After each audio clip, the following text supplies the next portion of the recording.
আসসালামু আলাইকুম ওরহমতুল্লাহি ওবারাকাতুহু। প্রিয় দর্শক শ্রোতা, আজকে আমরা জানব সূরা আন-নিসার আয়াত ১৫ থেকে ২০। জানব এই আয়াতগুলোর মধ্যে আল্লাহ আমাদের কী নির্দেশ দিয়েছেন। আল্লাহর নামে, যিনি অত্যন্ত মেহেরবান, অতি দয়ালু। আল্লাহ বলেন, তোমাদের মধ্যে যে নারী ব্যভিচারিণী, তার বিরুদ্ধে তোমাদের মধ্য থেকে ৪ জন পুরুষকে সাক্ষী হিসাবে ডাকো।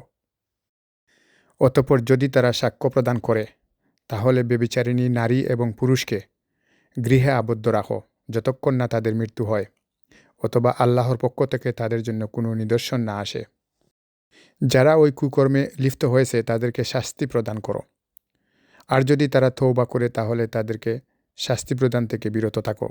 নিশ্চয় আল্লাহ তওবা কবুলকারী, দয়ালু। জেনে রাখো, যারা মন্দ কাজ করতেই থাকে তাদের ক্ষমা নেই।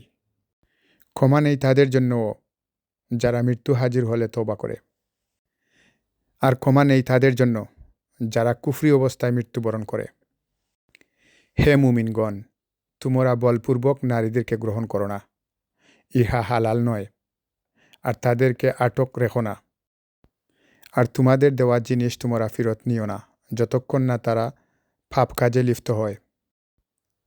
আর যে নারীকে তোমরা অপছন্দ করো, সে হয়তো তোমাদের জন্য কল্যাণকর, যেমন তোমরা এমন এক জিনিসকে অপছন্দ করো তা তোমাদের জন্য কল্যাণকর।